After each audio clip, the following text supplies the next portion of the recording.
The late afternoon sun cast long shadows across the quiet suburban street as Lieutenant General Anthony Wilson drove his black SUV toward home.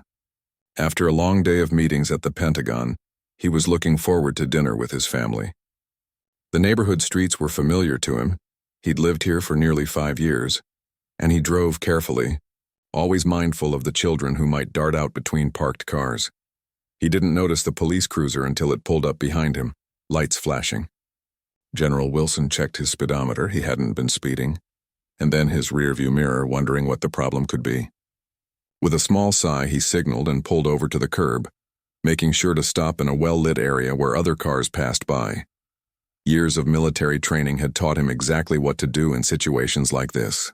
He turned off the engine, placed both hands on the steering wheel where they could be clearly seen, and waited for the officer to approach.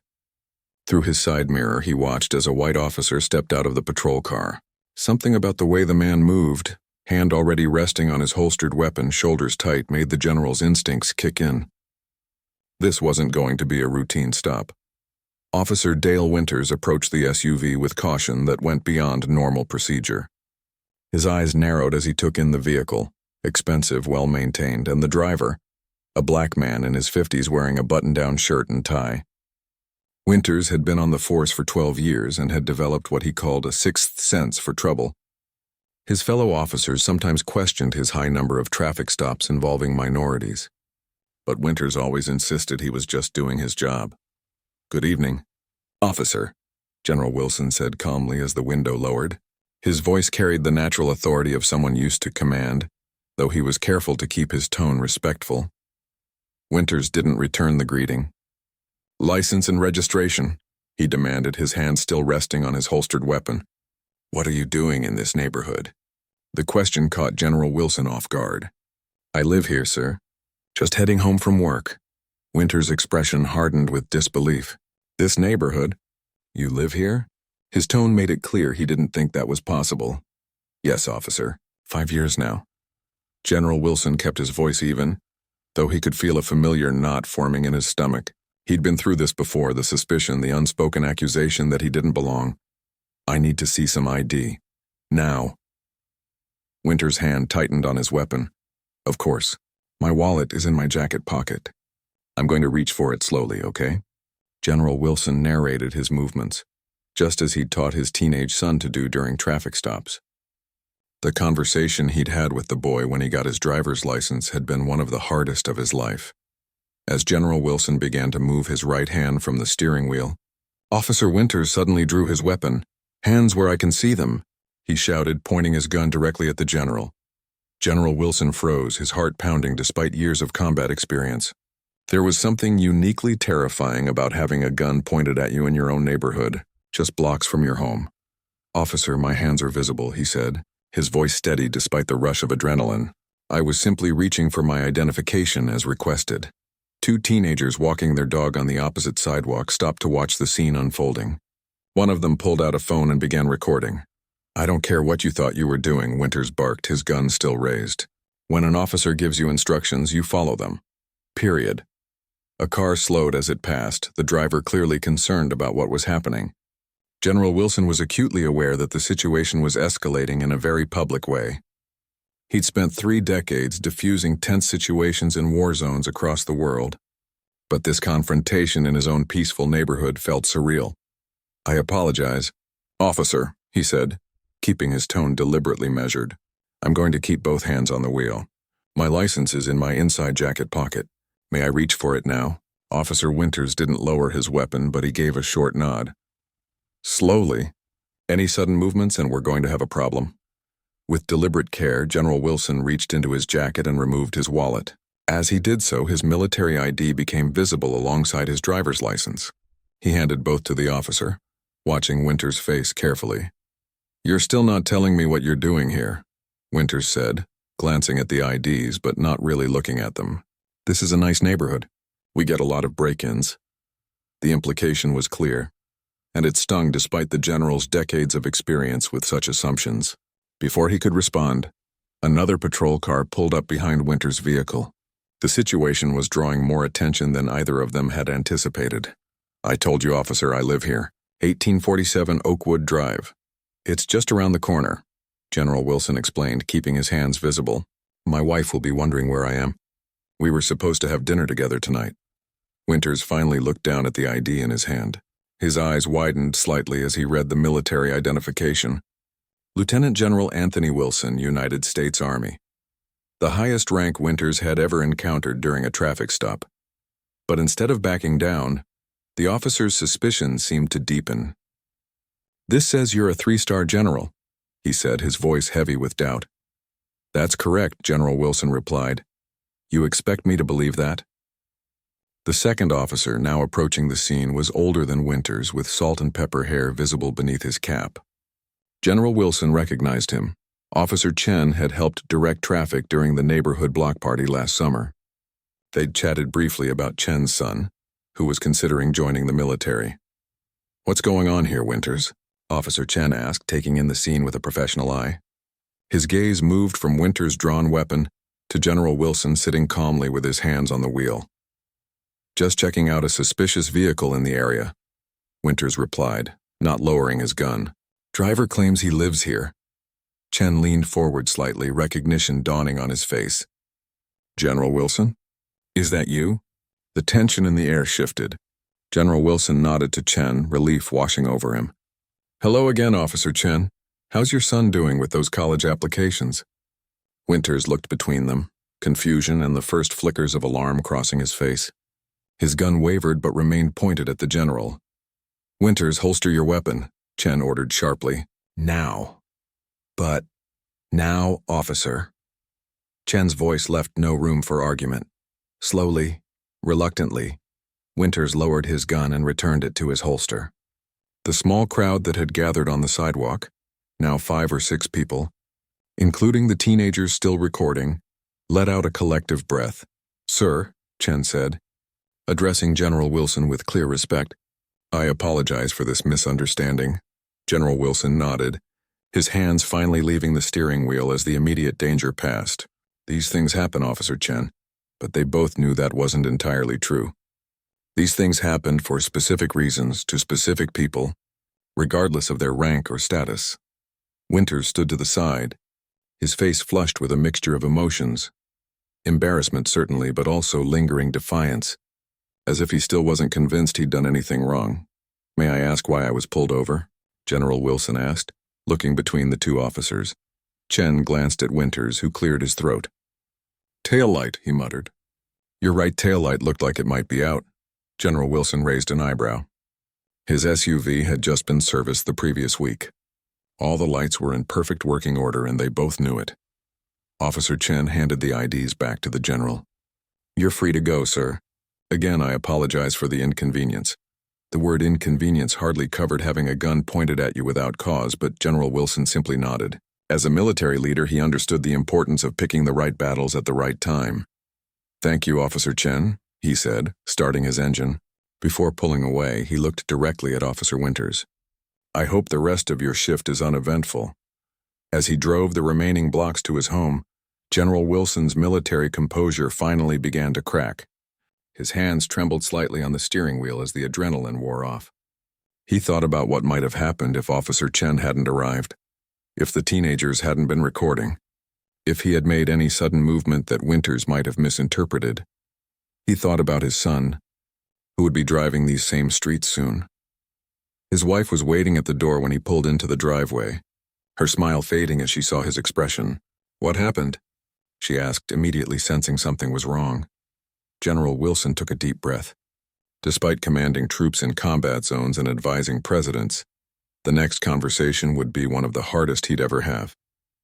Not because explaining what happened would be difficult, but because explaining why it happened in this country he'd served for decades still hurt every single time. We need to talk, he said quietly. But first I need to make a phone call. This wasn't over. Not by a long shot. The call General Wilson made that night set wheels in motion faster than he'd expected. By 9 a.m. the next morning, he was sitting in the office of Police Chief Raymond Daniels, a man with 30 years on the force and a reputation for running a tight ship. The office walls were covered with commendations, family photos, and newspaper clippings chronicling the department's accomplishments over the years. I appreciate you coming in. General, Chief Daniels said, his weathered face serious as he settled behind his desk. Officer Chen filled me in on some of what happened, but I'd like to hear it from you. General Wilson recounted the previous evening's events, his military training evident in the precise, factual way he described each moment.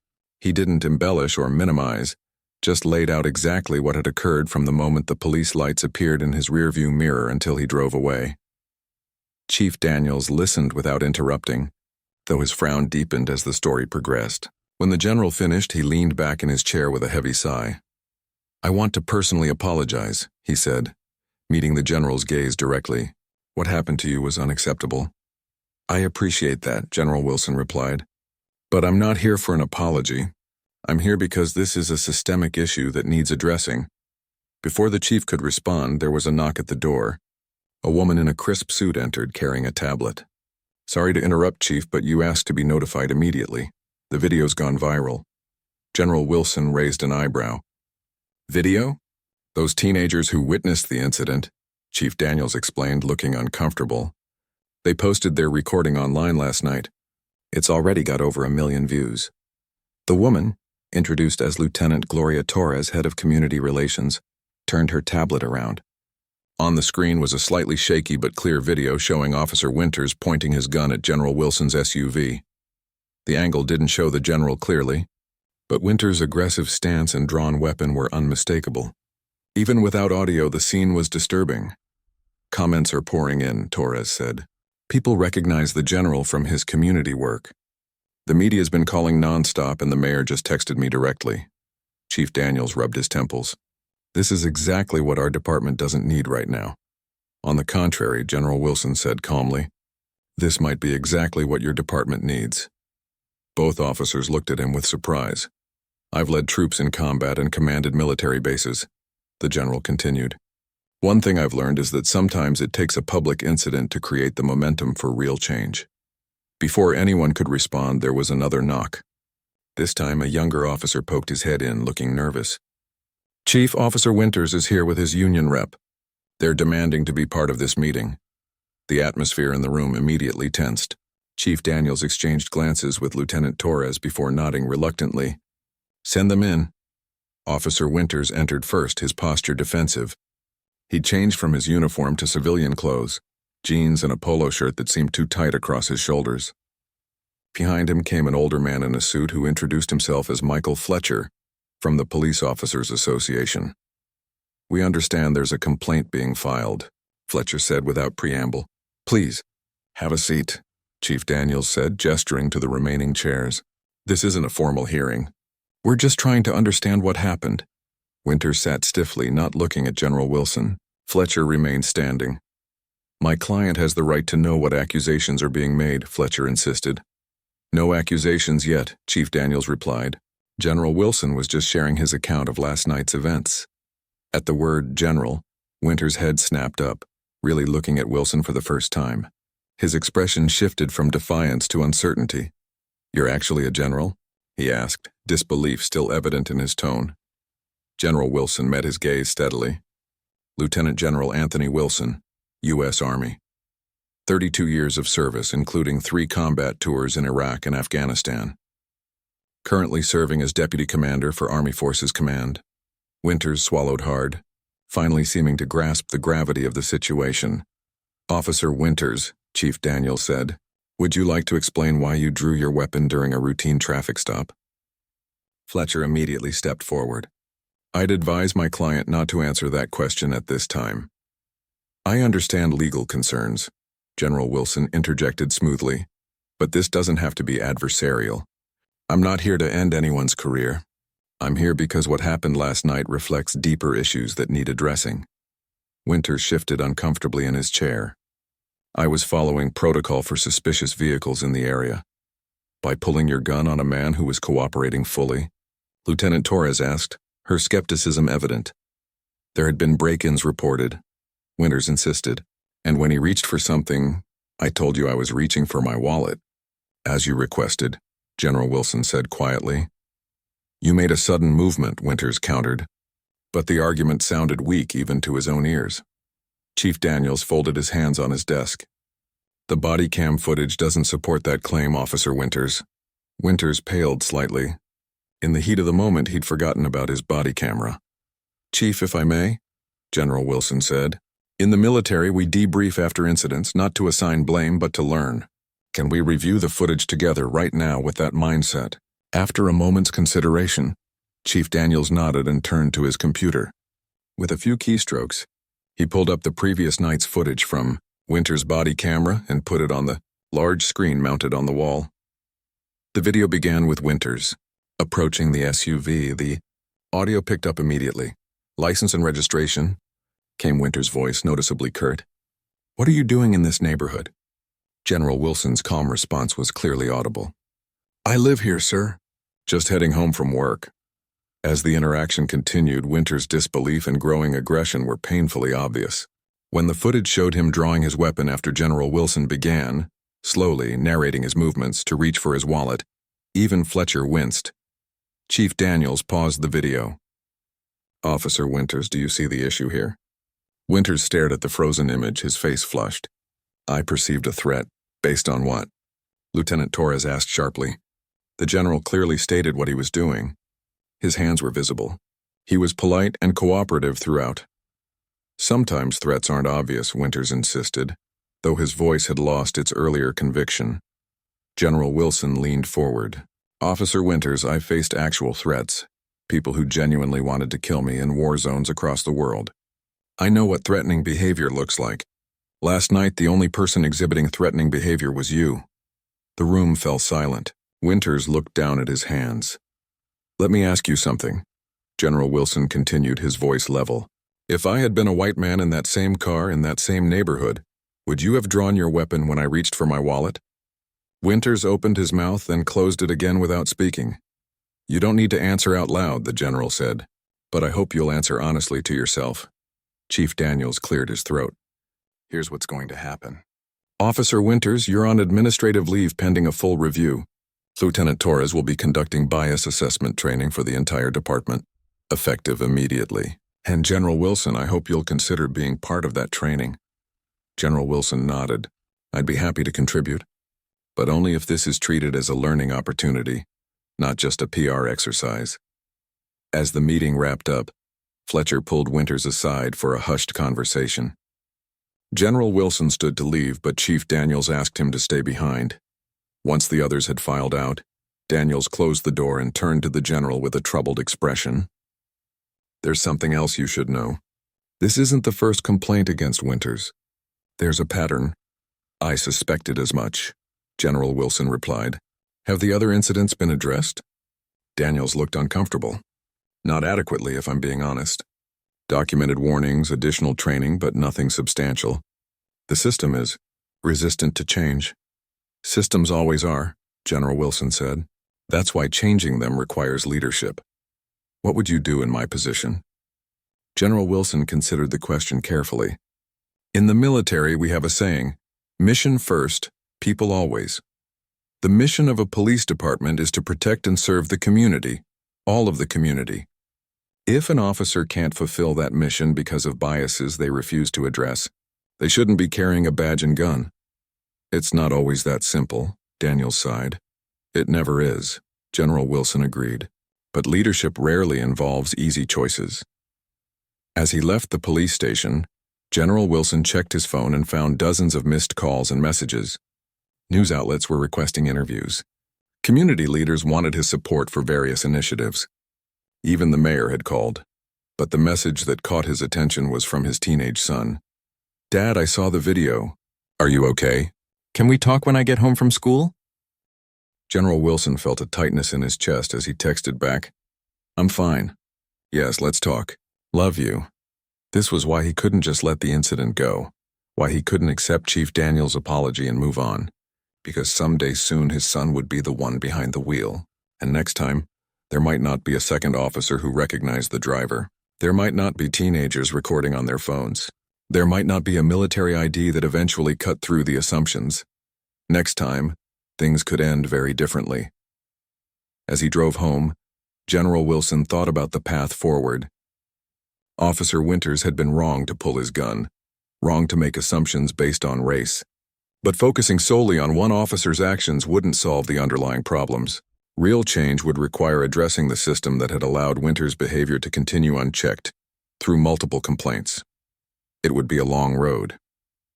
But if there was one thing military service had taught him, it was how to fight the long battles, the ones that mattered most. By the time General Wilson arrived home, his phone wouldn't stop buzzing. The video had spread faster than wildfire, picked up by national news networks and shared across social media platforms with various hashtags.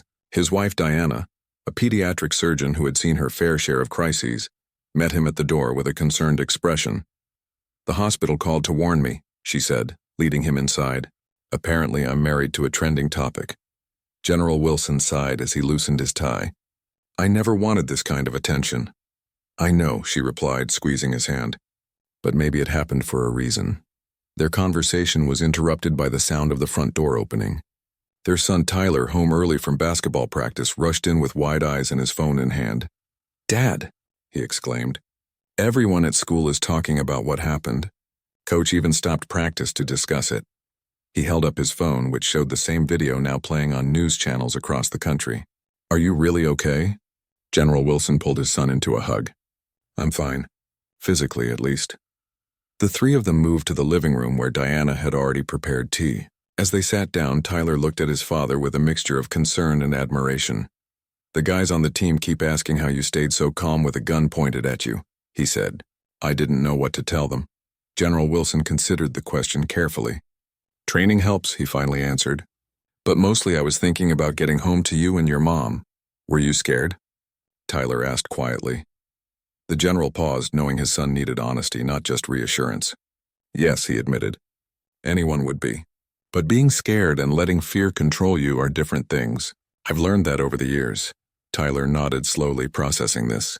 "My friend Ben's dad says you should sue the police department." "That's not my goal," General Wilson replied. "This isn't about money or revenge. It's about making sure this doesn't happen to someone else. Someone who might not have the advantages I do." Diana touched her husband's arm gently. "Speaking of advantages, the hospital board called an emergency meeting. They want you to speak at the fundraiser tomorrow night. They think your experience might help with the community outreach program." General Wilson raised an eyebrow. "They want to use what happened as a fundraising tool?" "They want to address it," Diana corrected. The chairman said ignoring it would seem tone-deaf, especially since half the doctors on staff have teenage sons who look just like Tyler. The conversation was interrupted by the doorbell. Through the front window, they could see several news vans parked along their street. "I'll handle this," Diana said firmly, standing up. "You two finish talking." As she went to deal with the reporters, Tyler looked at his father with questioning eyes. "Dad, what happens next?" "With the police officer, I mean." It was the question General Wilson had been pondering all day. "That depends on a lot of things," he answered honestly. "The department, the community response, whether Officer Winters is willing to learn from this." "Do you think he will? Learn from it?" Before General Wilson could answer, his phone rang. The caller ID showed a number he didn't recognize. "General Wilson," he answered, his voice automatically shifting to its professional tone. "General, this is Mayor Thomas Powell. I apologize for calling your personal number, but given the circumstances—" "I understand, Mayor. What can I do for you?" The mayor sounded stressed. "I've called an emergency town meeting for tomorrow evening. The video has created significant community concern. We've already had 2 demonstrations outside the police department and more are planned. I'd like you to speak at the meeting." General Wilson glanced at his son, who was watching him intently. "What exactly are you hoping I'll say, Mayor?" "Whatever you think is appropriate," the mayor replied, though his tone suggested he had specific hopes. "Your military background gives you a unique perspective. People respect that, and frankly, having you there might help keep things civil."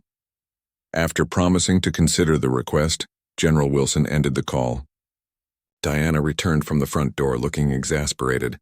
"I told them we'd release a statement tomorrow," she said. "That bought us some time." The rest of the evening passed in a blur of phone calls and messages. Friends and colleagues reached out to offer support. Military officials called to ensure the general knew the armed forces stood behind him. By the time they went to bed, it was clear that what had begun as a frightening personal experience had transformed into something much larger. The next morning brought no relief from the attention. As General Wilson prepared for work, the news showed footage of protesters gathered outside the police station. Signs bearing slogans like "Protect and Serve WHO" and "Badges don't give license to discriminate" filled the screen. His phone rang again. Chief Daniels.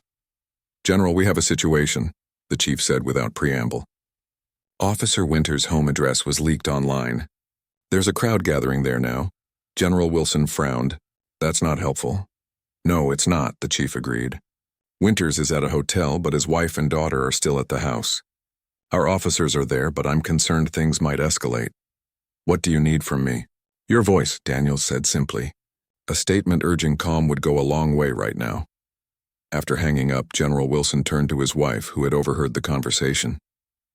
"This is spinning out of control," Diana nodded. "That's how these things work. The incident becomes a symbol, and suddenly it's not about one officer and one driver anymore." "But it should be about more than that," Tyler interjected, surprising both his parents with his insight. "It should be about the system, right?"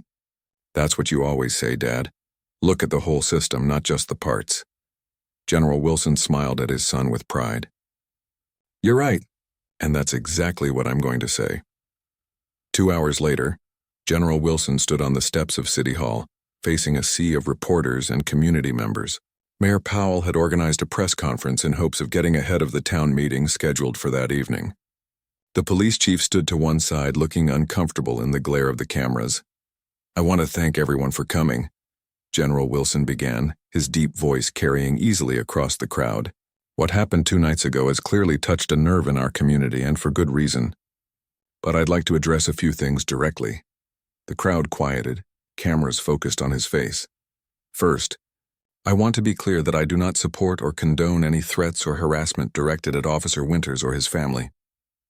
They are not responsible for his actions, and targeting them only creates more victims." There were some murmurs of disagreement, but he continued steadily. "Second, while what happened to me was wrong, it wasn't unique. The only unique part was that I had the rank and resources to ensure it was taken seriously. Many in our community don't have those advantages." This earned nods and calls of agreement from the crowd. "Third, focusing all our anger on one officer misses the larger point. Officer Winters didn't develop his attitudes in a vacuum. He was shaped by systems and cultures that need examination." The police chief shifted uncomfortably beside him. But General Wilson pressed on. "Finally, I believe in accountability, but I also believe in redemption.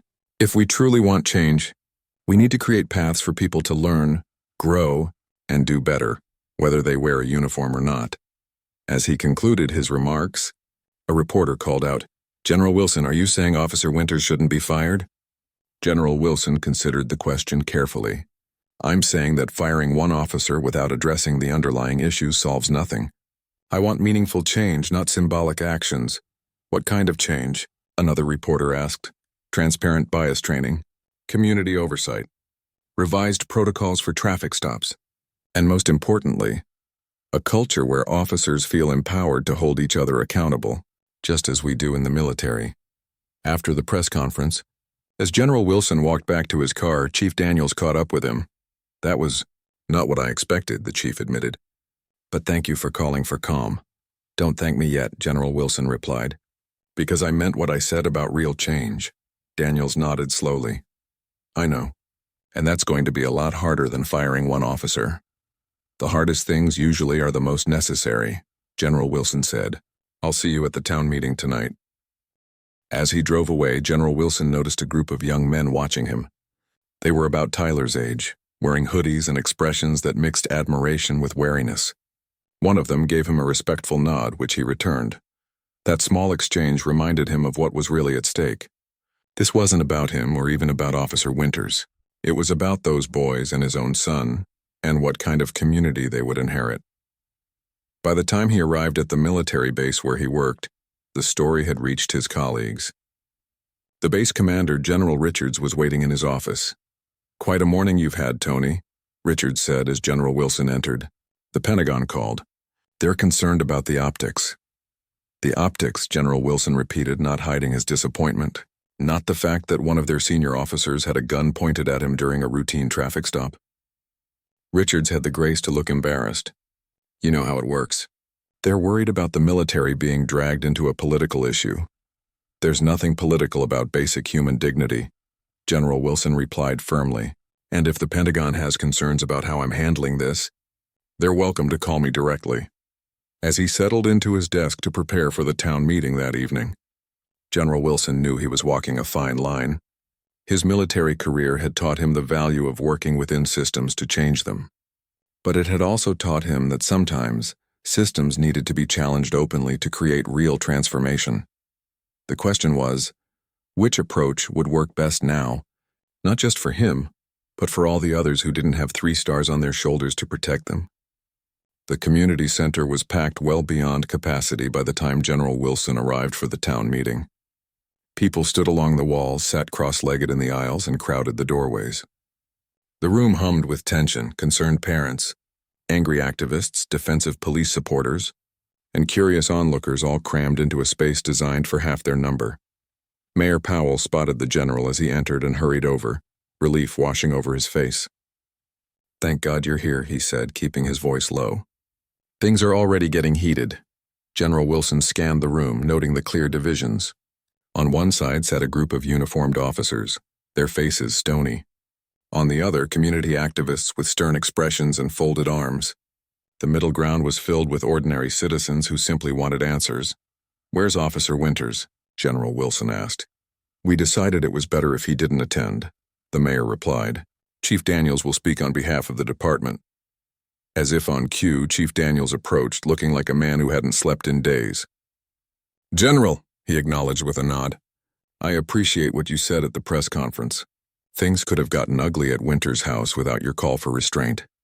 Before General Wilson could respond, the mayor took the stage and called for quiet. The room gradually settled, though the tension remained palpable. "Thank you all for coming," Powell began. "We're here to address concerns about an incident that occurred 3 days ago during a traffic stop involving one of our residents, Lieutenant General Anthony Wilson."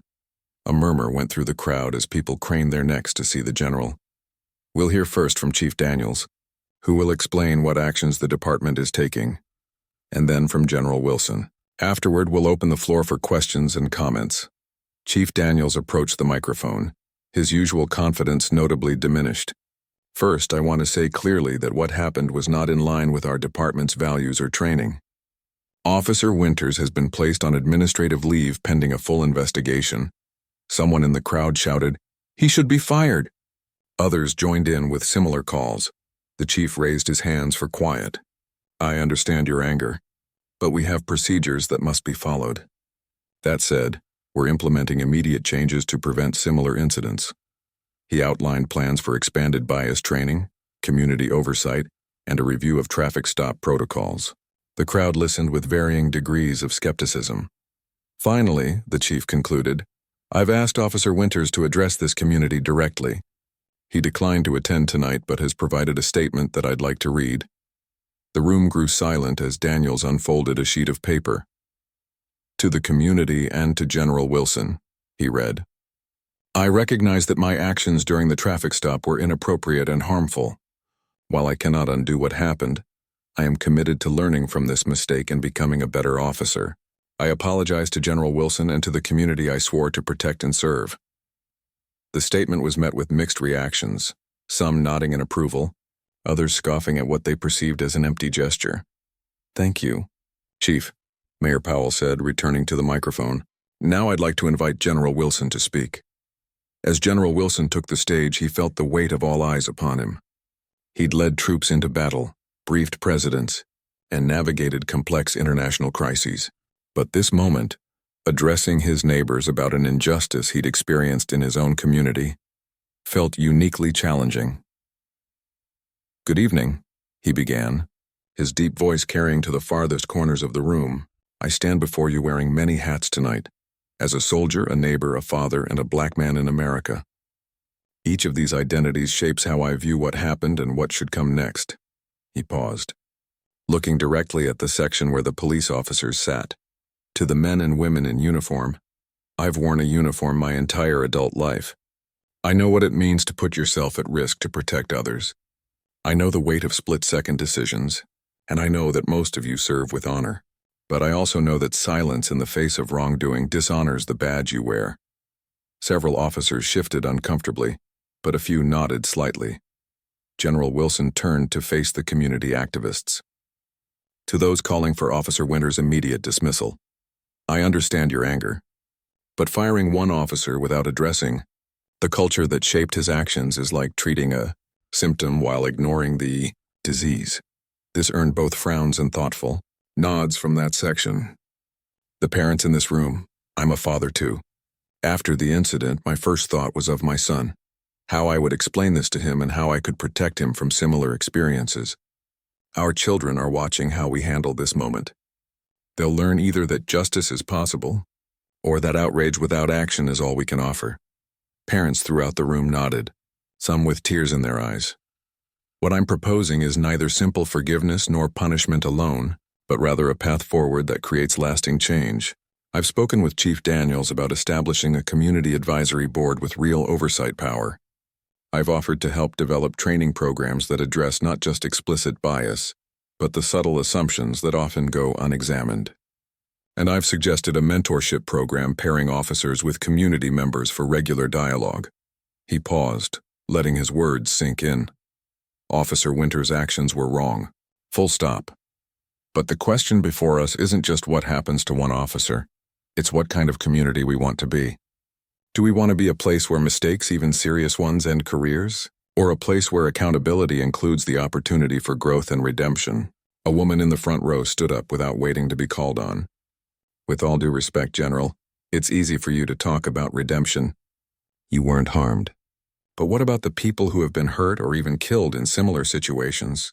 Where's their chance for redemption? The room fell silent, waiting for his response. You're absolutely right, General Wilson acknowledged. I walked away from that encounter. Too many others haven't. That's precisely why this moment matters so much. It's an opportunity to create change before another life is lost.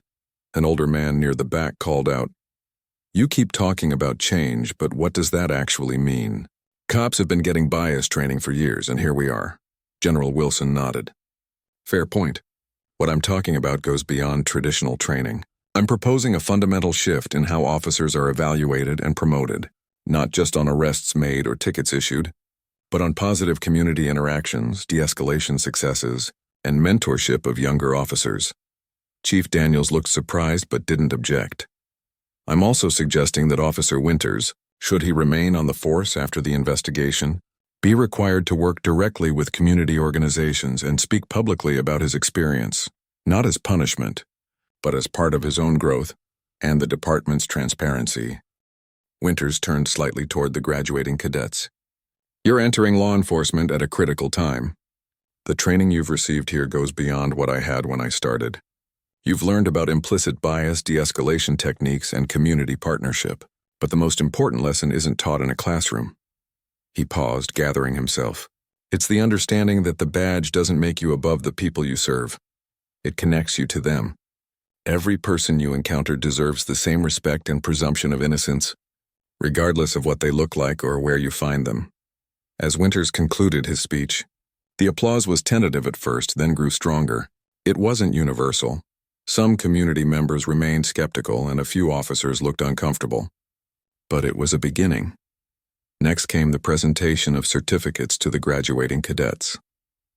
General Wilson watched as the diverse group of young men and women crossed the stage. Among them was David Taylor, Robert's oldest son, who had asked that powerful question at the town meeting 6 months ago. The teenager had been so moved by the discussions that he'd decided to join the police academy himself, wanting to be part of the change from within. When all the cadets had received their certificates, Mayor Powell returned to the podium. Before we conclude, there's one more presentation. General Wilson, would you please join me? Surprised, the general made his way to the stage. 6 months ago, a traffic stop in our community became national news, the mayor said. But what happened afterward didn't make as many headlines. The hard, patient work of creating real change. General Wilson could have used his platform to demand punishment alone. Instead, he challenged us to build something better. The mayor turned to face him directly.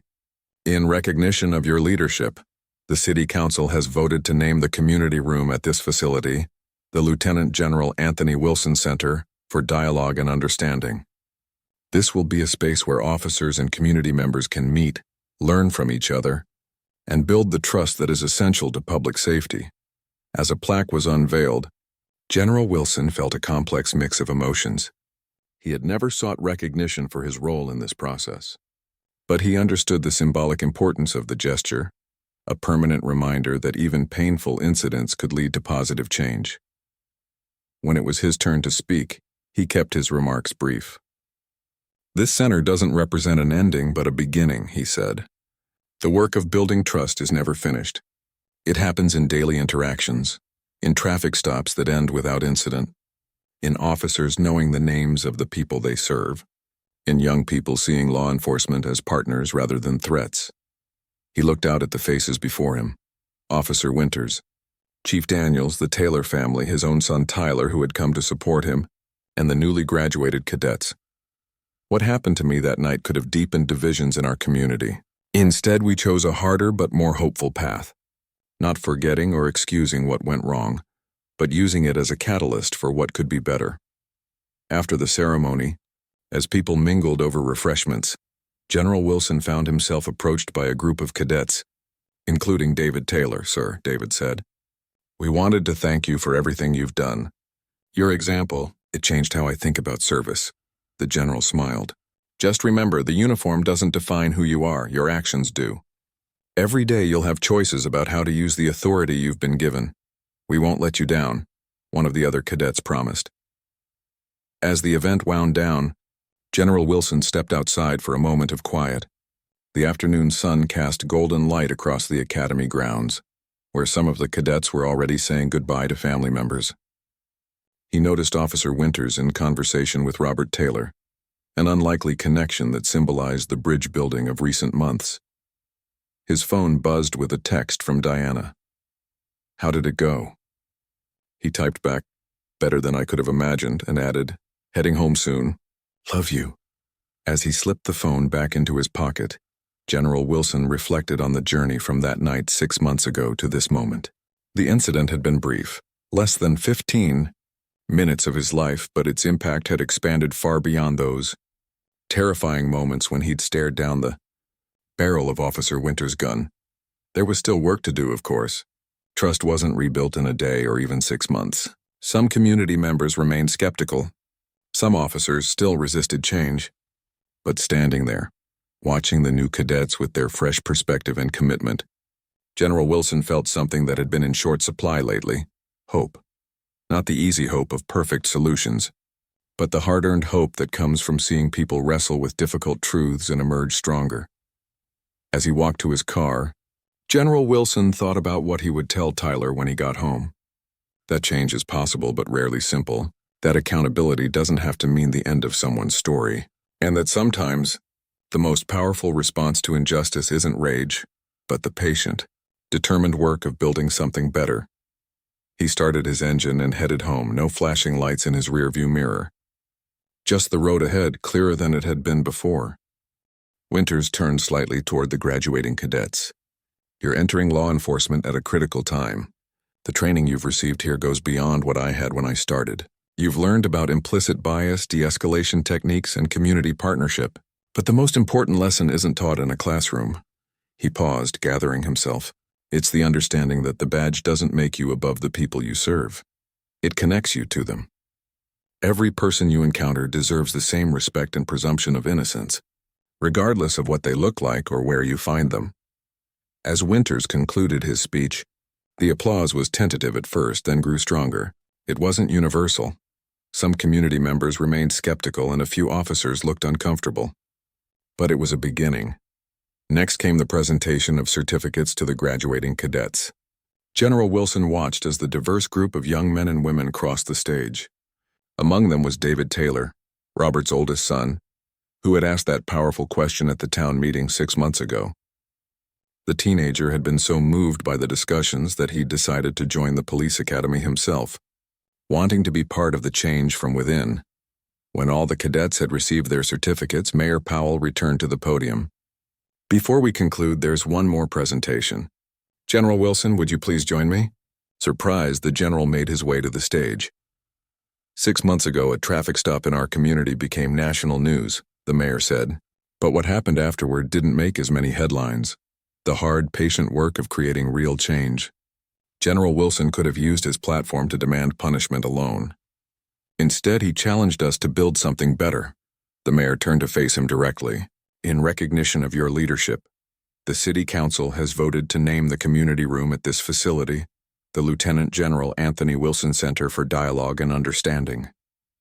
This will be a space where officers and community members can meet, learn from each other, and build the trust that is essential to public safety. As a plaque was unveiled, General Wilson felt a complex mix of emotions. He had never sought recognition for his role in this process.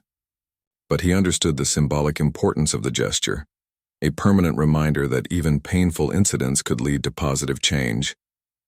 When it was his turn to speak, he kept his remarks brief. This center doesn't represent an ending but a beginning, he said. The work of building trust is never finished. It happens in daily interactions, in traffic stops that end without incident, in officers knowing the names of the people they serve, in young people seeing law enforcement as partners rather than threats. He looked out at the faces before him, Officer Winters, Chief Daniels, the Taylor family, his own son Tyler who had come to support him, and the newly graduated cadets. What happened to me that night could have deepened divisions in our community. Instead, we chose a harder but more hopeful path, not forgetting or excusing what went wrong, but using it as a catalyst for what could be better. After the ceremony, as people mingled over refreshments, General Wilson found himself approached by a group of cadets, including David Taylor. "Sir," David said, "we wanted to thank you for everything you've done. Your example, it changed how I think about service." The general smiled. "Just remember, the uniform doesn't define who you are, your actions do. Every day you'll have choices about how to use the authority you've been given. We won't let you down," one of the other cadets promised. As the event wound down, General Wilson stepped outside for a moment of quiet. The afternoon sun cast golden light across the academy grounds, where some of the cadets were already saying goodbye to family members. He noticed Officer Winters in conversation with Robert Taylor, an unlikely connection that symbolized the bridge building of recent months.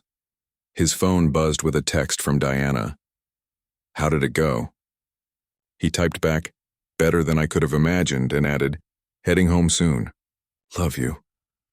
As he slipped the phone back into his pocket, General Wilson reflected on the journey from that night 6 months ago to this moment. The incident had been brief, less than 15 minutes of his life, but its impact had expanded far beyond those terrifying moments when he'd stared down the barrel of Officer Winters' gun. There was still work to do, of course. Trust wasn't rebuilt in a day or even 6 months. Some community members remained skeptical. Some officers still resisted change. But standing there, watching the new cadets with their fresh perspective and commitment, General Wilson felt something that had been in short supply lately: hope. Not the easy hope of perfect solutions, but the hard-earned hope that comes from seeing people wrestle with difficult truths and emerge stronger. As he walked to his car, General Wilson thought about what he would tell Tyler when he got home. That change is possible, but rarely simple. That accountability doesn't have to mean the end of someone's story, and that sometimes the most powerful response to injustice isn't rage, but the patient, determined work of building something better. He started his engine and headed home. No flashing lights in his rearview mirror, just the road ahead clearer than it had been before.